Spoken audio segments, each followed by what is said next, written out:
Welcome back to Franchisors.com. Thank you all once again for joining us. Today, we are on our day 23, Ryan. I think we've had a lot of really awesome guests thus far. Really excited to talk with our next guest here in Winston-Salem, North Carolina. We were just learning a little bit of history about the area here. But before we dive in, Ryan, any recaps from this week? Anything you're excited about that folks should check out at all? I'm excited to be in North Carolina. I think that the trip has gone very well. We ran into a couple of snags, but like true problem solvers that we are, we solve them. A lot of highlights, too many to get into, but very excited to be here at East Coast Wings. Yeah, absolutely. Well, without further ado, we should introduce our guest, the CEO of East Coast Wings, Mr. Sam Ballas. So thank you for joining us. Good to be here. Well, really looking forward to having us dive in here. I know that you are an aficionado of unit economics, so we'll definitely dive into that quite a bit. And I think that a lot of people will be able to learn quite a bit about that. But before we do, we'd love to just start by diving into when you were building out your team, when you first started this thing. What department did you feel the most compelled to bolster up first? Wow. So you want me to dial back to the foundry days? The founder story, the very beginning. Yeah, back in the days when I was the founder, the CEO, the franchise salesperson, the real estate person, and actually my wife Faye, my spouse, was our wing sauce delivery person. Back in those days, huh? So it was a crazy ride. I would say 0 units to 11. Mm-hmm. Right. So what I did is I made a decision. How do I build a franchise system as the restaurant chain? Because I come from a restaurant family. Mm-hmm. Although I was schooled and had a lot of work on Wall Street circuits and a few other real estate development circuits, etc. How do I build a franchise model, keeping it in tune to the restaurant chain style growth modeling that I grew up in? That was I think the heavy lift for me. And so I decided that wouldn't it be and not knowing a lot about franchising, right? Not having investigated everything yet, not having tackled the education process of franchising. I just made a decision. It would be probably the smart thing to do is to hire people who knew restaurants, mm-hmm. and let me hire people in an affordability capacity, because that's going to be the biggest push and heavy lift for a founder is going to be the economics of how do you spend what capital you have and how do you find capital to spend. So I didn't ever tackle for the first 11, 12 locations what type of division I need to build next. I tackled, okay, here's Sam's strengths. This is what Sam understands. Here are things that Sam doesn't understand, right? Mm-hmm. And hire to that tune. So most of my first round of hires came from people in the restaurant space, eventually within the East Coast Wings and Grill locations and family. And as I went to the 11th unit, I would say from a franchise modeling perception, my supply chain division, I'm a restaurant, right? So supply chain is huge for restaurant mm-hmm. Folks and businesses. So I would say that the first true division I developed was my supply chain division. And I did it by using inexpensive investing, which is bring family in a little bit. Mm-hmm.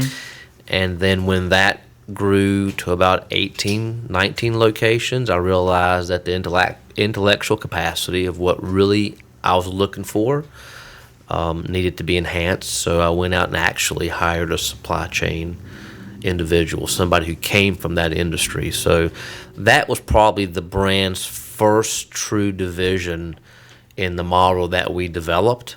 Mm-hmm. We developed it before franchise sales. Wow. I never developed franchise sales until probably past 21, 22 locations. The second division came in tune was marketing, right? So, you have to understand a little bit about my background in 10 seconds. I came from a restaurant family who didn't believe in spending marketing dollars. right? All they believed in was hot food hot, cold food cold, good customer service, and let the food do the marketing for you. And that was the approach that I took. We didn't have a national marketing fund for the first 11 locations. Wow. And then we finally implemented that. It was 75 basis points in the marketing fund. So to close out, that question, supply chain was probably the first division, and then some remnants of a marketing division. And I say that kind of in a humorous way because that's what it was back then. Right. Was probably the second thing that I developed as the brand started growing. So when you did start franchising, and I think that you obviously took a very smart approach, and you're a great operator. Whenever you did start franchising, what did that first wave of franchisees look like, and how has the process changed over time? So, in a typical fashion of what I hear talking to founding emerging brands and my travels, we dealt with the same typical process, right? We opened a second location, and then the trajectory of the second location was kind of a buzz in the marketplace. Then somebody in the marketplace who loved the food, loved the process, loved the uniqueness, the differentiation of the brand, wanted to put it in their neck of the woods, so to speak, right? So our first round of franchisees were patrons and ambassadors of the brand. I think a great validation for our brand by the way we grew the brand, and we grew it by design. We did not grow the brand very fast, and we did that by design. But, one of our first franchisees, store number 4, he has 3 locations now. Right, he was a great example of what our first round of franchisees looked like. He was with a distributor, Anheuser-Busch, out of Greensboro, North Carolina, who lived in my immediate market in Winston-Salem, of the Triad. Loved the brand, and literally in the conversation I was having at the corporate-owned location, the first location, with one of my investors, minority partners, I said, hey, this developer's coming in a certain part of Winston-Salem we were not retaining any sales out of, and feels like we should target that, and he wants us to come to the shopping center as an end cap. What should we do? And this franchisee at that time, which was our beer guy, he popped out of the keg cooler and said, hey, that's where I live. I'd love to do that. And, boom, franchisee. So it is some cool, fun stories, but we organically grew, I would say, the first 11 locations, 12 locations, strictly by word of mouth in the immediate marketplace. And, of course, then, at some point in time, you get into a franchise development process and you start getting some more national buzz, and you get your PR companies working for you to try to figure out, does the footprint, does the brand have legs interstate, across state lines? And so we started seeing some different style of franchisee interest at that point, but that's how it launched. I think that the answer to this was explicit in what you just said, but in short order, and we can move to the next question, would there be any pitfalls? I think you alluded to it in the sense of oftentimes people are trying to grow too fast too soon, but are there any pitfalls that you see other brands making? Because it kind of sounds like you took the slow and steady approach in the beginning and you executed that well, but are there any pitfalls that you see other folks fall into? Yeah, I mean, the old school thought pattern of, let me take one step back to move 2 steps forward, right? I think is a smarter approach than trying to take 2 steps forward too fast and then you end up 3 steps back, right? That's like an inverse yield curve in the bond markets, right? Eventually that implodes. And so I would say that the brand's got to be proven. Founders are very emotional. I was very emotional, right? I contained my emotion of what I knew I had with the brand, with an internal struggle of how can I develop a franchise model to produce a type of return on investment or income to the franchisee, right? And even at that day, I wasn't calling it EBITDA in the first 6, 7, 11 stores. Although I'm a Wall Street background person, I wasn't calling it EBITDA, I was calling it income, right? So I was used to growing up in a time frame of restaurateuring that the economics of a location were strong, 25, 35, 40% in some cases. Of course, that doesn't exist today. It didn't exist when I launched my brand. So my internal battle was, in order to be able to drive people making money, I had to know a lot of stuff I didn't know. I had to vet a lot of things I didn't understand. I had to prove the model, right? I had to validate processes of the model. And I think a lot of emerging brands that I speak with today in referrals of just conversation from founder to founder or CEO to CEO founder, et cetera, most of what I hear and see is, some ill advice from the franchise model space of growing too fast from a lot of consultant type people that think they're doing good, but you're really putting people in targets they shouldn't be in.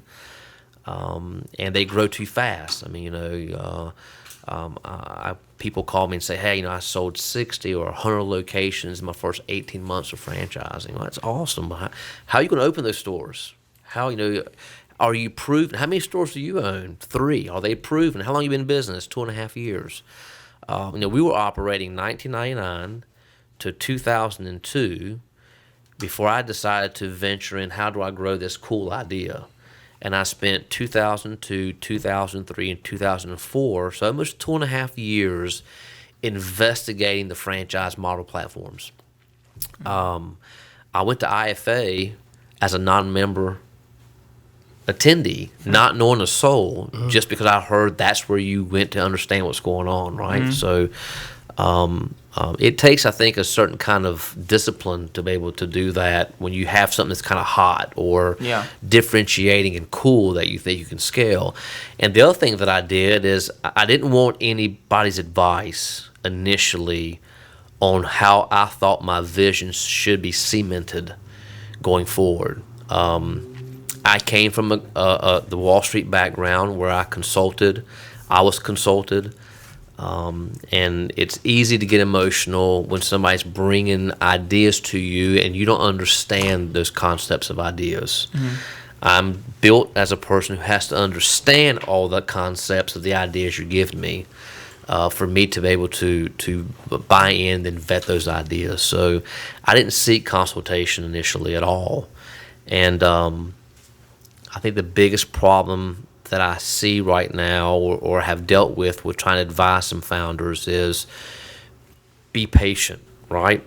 Make sure you're proven. Because you opened up in a place that everybody in the community knows you, in the right rent roll that you had, or maybe somebody in the family owns the building, so your rent's 50 cents on a dollar, or whatever that process was that made you money. Doesn't mean that when you get to the real marketplace and you're starting to fight for space and you get to a real rent roll, right? You get to a real cost of good process. So you should open 2 or 3 or 4 locations to basically make it proven, to vet that what you're doing works in the reality of what a true rent may be, or the reality of what the right size space is. I think that is the biggest miss that I've seen with the emerging brands that are founder driven, and you see them scale kind of quickly. Now, are there brands out there that have, 3 or 4 years grown to 2 or 3 or 4 or 5 or 1,000 locations and doing fine? Sure, there are. There's always exceptions to any economic rule or business venture rule, right, or investment rule. But I think the majority of what you see that becomes inflection points or encumbering to founders is too much growth too fast, and not giving the idea time to prove itself out and validate platforms in different stages of marketplaces. Sure. And I honestly agree with absolutely all of that. I think it's something that it's a consistent theme that we've been hearing, is that people mess that part up time and time again. And I think that, more advice that people will definitely be able to learn from is that I think that you guys definitely have a really good point of differentiation, both on the products and service side and on the franchise offering side, mostly because it is rooted in operations uniquely. And I think that it'll be helpful for people to kind of understand, what kind of tools and strategies you guys have employed to really help differentiate East Coast Wings from all the other people out there on both, when they're interested in investing and when they're interested in actually going. Yeah, and as you start to build, and you start to open up locations, and you get a little more engaged into the franchise model, a founder's first goal should be to become royalty sufficient, right? Where you're not forced to sell a unit to pay a bill, right? We were royalty sufficient in 26 locations. So as soon as we passed 26 locations, we were able to function as a company with the support that we want to give franchisees without the sale of a franchise, right? So that's a key process that you have to really understand, that discipline to do that. I also feel like that when you scale too fast, then you capital crunch yourself, and let's call it what it is in the marketplace, right? So if you think you need a marketing director and you scaled kind of quick, you can hire a marketing director with franchising background for $120,000, and you can hire one for $60,000, right? So a founder needs to understand, what is the deficiency of that need for the right expenditure. Sure. Maybe you don't need the $120,000 marketing director, right? Maybe at this point that you're at, you need a $60,000 marketing director to be hired, right? And then, of course, vetting somebody that can grow with you in intellect basis. I think the next hard inflection point that you're going to come across with a founder will come across that I went through a few years back is you take that tactic, right, where you're investing some capital you've saved up or borrowed into bringing in some talent at the level that you're at as a brand, right? Maybe a little bit ahead of the brand, but not at a point to where somebody comes in and can't function with the brand. When you do start growing through intellectual capacity, how do you manage that?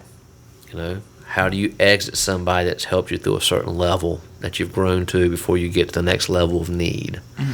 And that's a difficult process with a lot of founding brands that I speak with. And many times I've talked to founder C-level people that could have 40, 50, 60, 70 locations, and they're struggling in some department of their brand. And the first question I ask them is, how long have they been with you? Well, from the beginning. Okay? What does that mean? Where are you trying to go? Do they understand today's marketplace? Do they understand how to elevate platforms, enhance performance? Have you thought about maybe looking at intellectual capital that is maybe a little bit smarter? And if you get to that point, is this person salvageable in a respectful kind of way to move them in different direction department? And I've gone through that in my company. Our marketing director at East Coast Wings and Grill, her desires, I am sure, as we've discussed in the past, was always to come in with how she came in back in the day and grow and learn and grow and learn, and one day, 15 years later, be a vice president of marketing, whatever. We were able to function with this person and grow on the brand to our design of growth. And when we realized that we were at an intellectual capacity scenario, the brand didn't make a harsh decision of how do we replace somebody.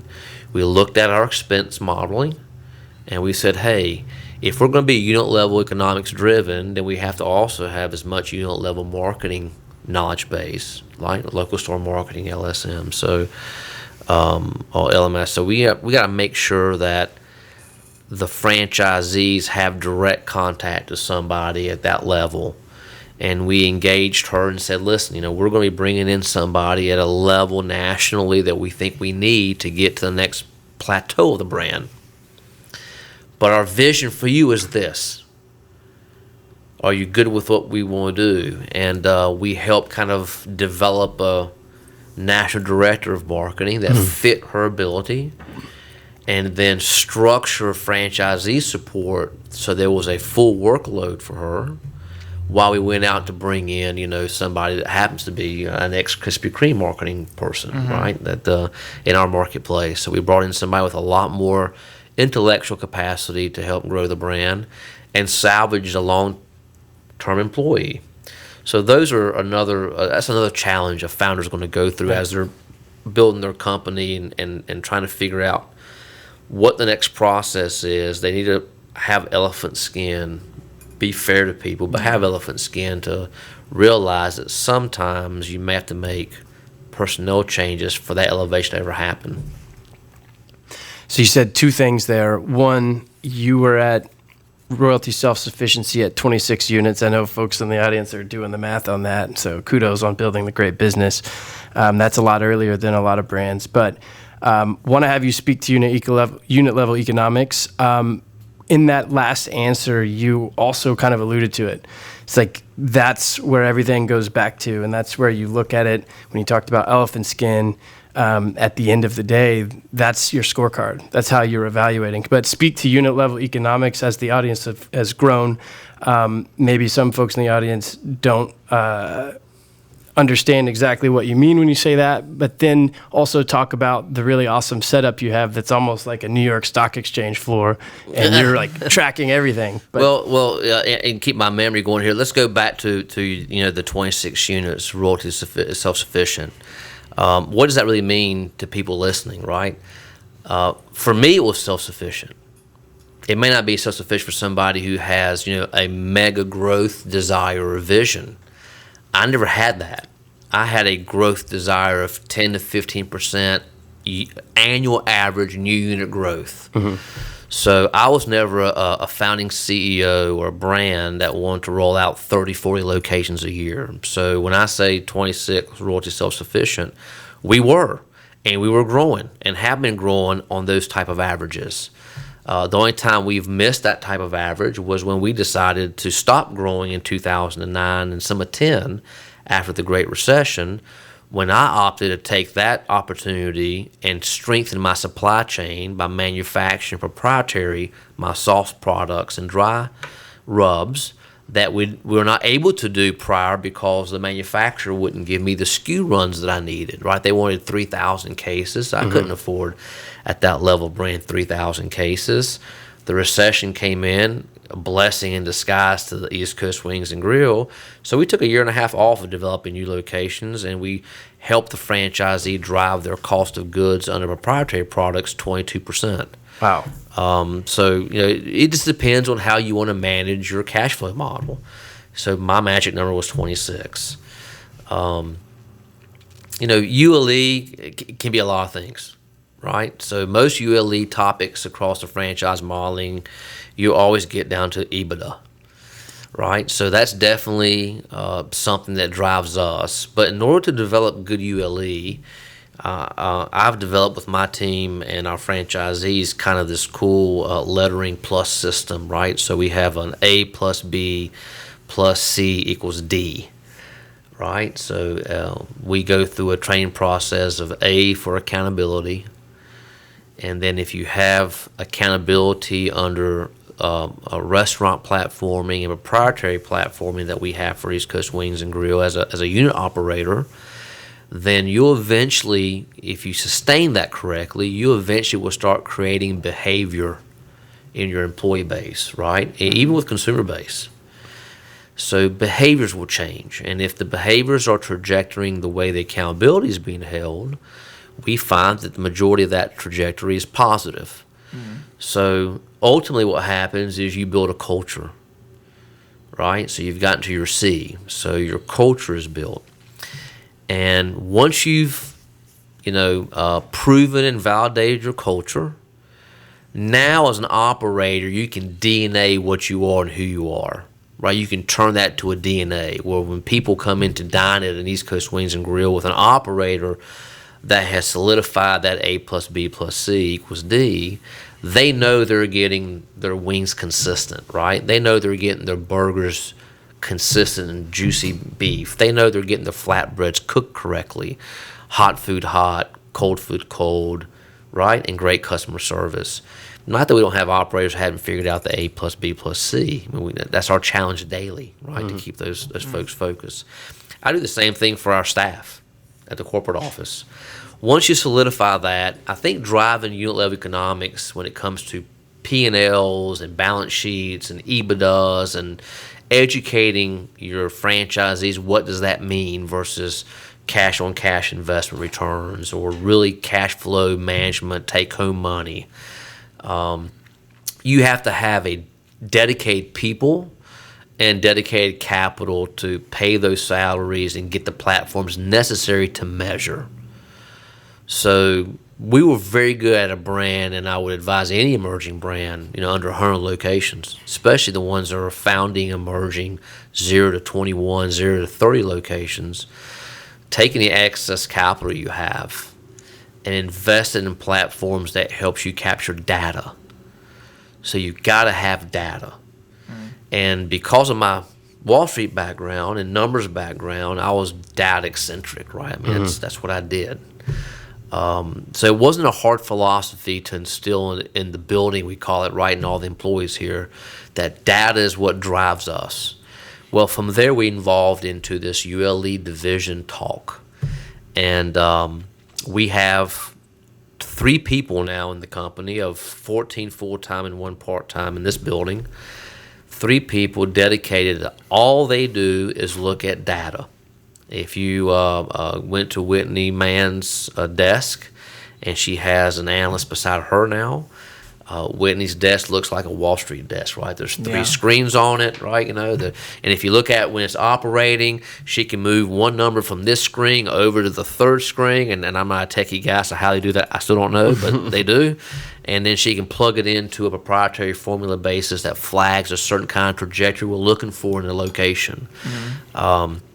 When you capture all the data and you become obsessed with the data, you want to measure everything. You don't want to overwhelm the franchisee, right? You can get data death if you're not careful. But you don't know what to measure if you don't capture the data. You don't know what to measure, what to capture in data if you don't know what parts of the brand is proven at the unit level, right? So that's why you have to have a proven, validated system in what function you are as a franchise. We're a food function, right? So we have to have customer service, hot food hot, cold food cold, right site selection, all the other stuff that goes around with retailing or hospitality, let's say, to the public. Once you have all that proven, then you have to have measurement. You have to have data capture platforms and processes. The trick is, once you have all that and you gain that capture, what do you do with it? You don't want to be the brand that kills all the trees in your state because you're filing data, right? You've got to have action plans with the data. You've got to understand, of all the data you capture, what benchmarks and KPIs of that data, and this is key, moves the needle. If it doesn't move the needle, it's not necessary data, right? So eventually you will have so much data to death yourself, let's say, right? You have to learn and implement benchmarks and KPIs of that data that move the needle. What can you do with that data that changes the structure of the unit level where it can function better the next day, the next week, the next month? What can you give the franchisee so they can trajectory themselves into a better operator? In food space, is it consumer-based data? Yes. Is it POS-driven data in sales process? Yes. Is it menu mix data that has gross profitabilities that you drive through to pay bills? Yes. Is it operator cash flow management data? And that's a tricky one, right? So think about for a second what I just said. Operator, franchisee owned cash flow operating data. That means, how do you capture how they spend their money? Yep. Right? That's very, very tricky. Well, we have some cool things that we do between mandatory processing in the brand, as well as annualized tax return processing. that we give kind of as best practice advice to our owners and our franchisees on how to manage cash flow. I'll give you one franchise unit level thing that we do. Take the profit and loss statement. What good is a P&L in the middle or the 3 quarters into the next month to trajectory that month? It's no good. What good is collecting a P&L as a franchise model once a year? It's terrible. What are you going to change in finding processes in the cash flow management of that operation to educate your franchisee to be more profitable? It's not possible to be effective once a year. It's not possible twice a year, once a quarter. So we implemented a strategy of monthly. And if you're late past a deadline date, it's $1,000 fine. Wow. Right? So is that barbaric in the essence of thought after they've just maybe put a second lien on their house to borrow money to build a store, or they're struggling to get the store up and running and understand how to ride the horse the right way where you can tame it fast enough? Every franchisee is going to react differently when a store opens. The key is once you launch that kind of tough stance, once you have that accountability, that behavior, and the culture in place, it becomes DNA. So the next franchisee you sell to and put into the system, into the marketplace, who will communicate with their fellow franchisees, hear about the same accountability, same behavior, same culture, same DNA. Yep. It becomes acceptable. Then it becomes an annual conference. What franchisee is picking on the other franchisee for? I heard you had to pay $1,000 fine, right? And we put that publicly monthly, so we're transparent, which is another great tool. We show every franchisee monthly everybody's stuff, so every unit sees how good Zach's labor cost was, Authenticity. right? How bad Zach's cost of goods was. Full transparency. If Zach got fined, if Zach, what his health grade is in his store, right? What his ECW field grades are.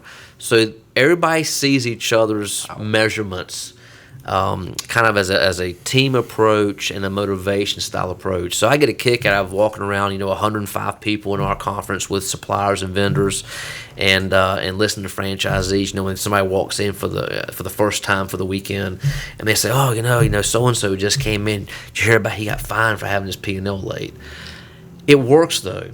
It helps us drive the messaging, right? The best practicing. I can't control how a franchisee spends their money, right? I mean, you can't really control that.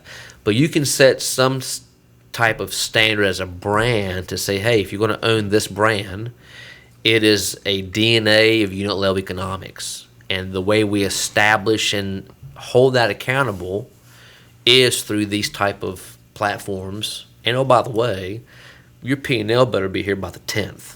By the 8th, right? I think it's the 8th, and they have like a 2-day grace period before they get hit. Now I get it the 8th. We have 3-person team that takes that P&L. We have a chart of accounts that their accountants have to use, and our franchise agreements. When you join our brand, you sign documents. You authorize us to talk to your accountants without permission. And if the accountant says, well, I can't talk about Zach's stuff, right, because that's confidential information. Well, let me fax over what authorization I have. And then we get anything we want to, right? We want to open up those boxes and those QuickBooks and see, how much of your personal expense you're putting through the business, because the accountant says, hey, get your phone through there, lease a car, do this, do all this, the stuff that they're advised to do, right? They tackle that the 8th through the 10th. 12th the latest. So now we have a solid half a month to do some immediate reaction, or we have some time to make a plan for end of month. And how can you change a store who needs a little help with something in 18 days? If you get it, the 8th versus you get it the 22nd. Well, let's say a store's on a cusp of hitting some benchmark, a sales benchmark, or maybe we have a campaign with a family group, flatbreads, let's say, right? Well, with our robust social media platforming and loyalty platforming that we have, we can see a P&L, we can see the menu mix, look at all the KPIs and benchmarks. They may be just 80 basis points shy of hitting a EBITDA benchmark before they become what we call red zoned, right? So if you're 200 basis points below our brand average benchmark in EBITDA, you get red zone, which means that we show up with 2 people. And if we think you need additional training, then you pay $200 a day for us to be there to give you some additional training, right? So we can then react with these platforms to our loyalty program ambassadors, our social media, and drive butts in seats those last 2 weeks of the month to ancillarily increase gross revenue in hopes that with now the coaching of how to manage your cash flow, that they drive the expenditure down a little bit and make up that 80 basis points that they're shy of. Now, are we killing ourselves for 80 basis points? If you have a brand with a 17% unit average EBITDA, you have a brand that has units that have gone from $1.3 million to $2.6 million in same locations, or $1.3 million to $1.8 million, all of a sudden 80 basis points becomes money. Yeah. Right? But more important than the money, it shows accountability, it shows behavior, it's our culture, and the DNA is the EBITDA. Wow. Very full circle in a lot of ways. Ryan and I looked at each other, was like, I think he just answered 8 questions in one. That was pretty awesome. I mean, we one thing that you didn't necessarily touch on as much, and I know that, you guys do certainly have a very relaxed approach to this in a sense, because you guys want to only grow a certain amount, and that has to do with franchise sales. And would love to kind of have you dig in a little bit into, your brand is obviously incredibly successful in terms of the numbers that your franchisees are producing. Any insight as to where you're finding those folks, and what you guys have used along the way? Maybe it's your discovery day. Maybe it's an awesome subject for us right now, because every brand has inflections, right? And so of the 14 and a half years that we've technically been a franchise model, we've probably really concentrated the last 8 to 9 years in building units.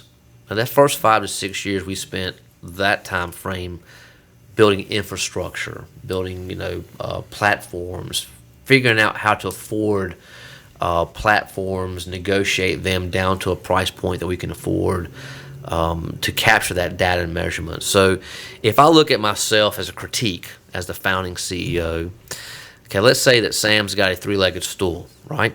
So one of those legs is ULE. So we want ULE to have accountability, behavior, culture, DNA. Done. That leg of that stool is solid as a rock. The next leg in my personal stool and as a brand is food quality and food performance, right? We've established accountability to our quality of food, behaviors, and how to manufacture. We want it manufactured. The culture is there where our franchisees and their unit level people know that it has to be hot, hot, cold, cold. So the DNA is there. Second leg of the stool is solid. We have that DNA there. I am now working on my last leg of what I think would encompass the ability for the brand to if it decides to scale any faster, it could, and that's development, franchise sales. So our track record, transparently in franchise sales, has been through 2 macro processes, 3 individuals. We won't get into names, but my first process was third party, right, which I think all emerging founding franchisors probably should investigate. The last thing I ever did in the brand is hire an inside franchise salesperson. And it showed that I didn't know what I was doing, right? Because I hired a good person who's had success. Accountability was kind of there. Behavior was questionable. The culture never developed. So I couldn't solidify that last leg of my stool with the DNA of franchise development and sales. I had more success with the third-party individual and vendor I used for franchise development and sales than I did with the inside sales hire. So we made a decision to amicably part ways, and I waited a few years, and I went into the marketplace through the network that I have access to based on how I've developed my relationships. And I came across a very qualified individual, name's not important, and I charged them with an opportunity of, let me compensate you a little bit and help me with this last leg. I need help. I don't know everything. So we spent the last 90 days, literally 2 weeks ago it ended, looking at our franchise development and franchise sales and looking at how we've done it, what we are, how we hold accountability, how we hold behavior, how we build our culture for what we are as a DNA, as a brand. Because voila, we're not a brand as a square peg or round peg that's going to fit in the round circle, square circle, right? We're just not that. We're going to only work with people that understand our philosophies. So we are building right now a strategy for our development and franchise. So think about that, 14 and a half years of franchise model, let's say, right? 8 to 9 years focus on building units. The last 8 to 9 years, an annual average of at least 10 to 15%. We've had some big double digits, we've had some single digits, but average. Not done too bad by our desire, right? Our strategy. Because it was more important to build unit level volume of sales as fast, if not faster, than build actual units. Sometimes it looks like hindsight 2020 genius desire. Some of that was luck. Some of that was vision. We'll take all of the above. So we're just now, after all these years, testing third-party supply opportunities for franchise sales, testing inside sale hire, right? We had sales in both categories, much more successful with the outside sales relationship we had. We're just now getting to the point to where I'm infrastructuring and putting dollars to the strategy to solidify that last leg of my stool. I can't be more patient and disciplined than that. Yeah. Right? I'm at a point now in my life and tenure of growing a business that I want to see if I turn the burners on and say, hey, we want to go to 20% in 2021. How will that happen? Sure. So we're just now putting the strategy in place after all of that trial and error, misses, strikeouts, grand slams. We've put some good franchisees on. We have vetted some mistakes. Yep. We've made our mistakes. Everybody right? does. We've had to exit a couple of franchisees in the system in 14 and a half years because they just couldn't get the behavior for accountability, from accountability into the culture, and we knew that they'd never be able to build the business. We're just now putting some serious money against the wheel of that development division, franchise sales division, and I waited to find the right outsource person that I knew I could go to who had the intellect necessary for me to do that, to help me do that. But remember what I said 35 minutes ago, I have to understand it all before I can invest the capital into the data to then build that process. So we're going to be working the rest of this year and solidifying our last leg of the stool. And it's going to be cool to kind of watch the brand, I would say, middle of next year going forward. What could we do if Sam walks into a Tuesday morning mid-management meeting and hijacks the meeting and says, okay, starting Q3 of 2020, we're increasing our 10 to 15 range of new units. We want to go 2025. Here's our targets. Here's the strategy. Here's the capital against the strategy. So, building $600,000 brand in annual sales to, $60-some million, $70 million this year in annual sales. Although our unit counts are big unit counts, we're going through the 40 unit mark. 1.3 to 2.6, 1.3 to 1.8 million AUVs. Are those franchisees happy? Yeah. Going from opening your store to 111 days cash flow positive. Are those franchisees happy? Wow. That's Super incredible. happy. Have we had some misses? Sure. Have we tested, the glimmer of a professional athlete relationships? Yes. Have we done all the things that some people told me be careful of? Whatever. We've done all of those, but through all that trial and error and miss, were a lot of positives. And guess what? The brand is as solid today as it was 5 years ago, and stronger. But most importantly, the most important question in franchising is, what is the most important thing in franchising? Franchisees.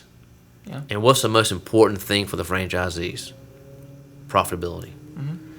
Right? All the other stuff has to happen. Nobody buys a franchise so they can go home and say, guess what I own?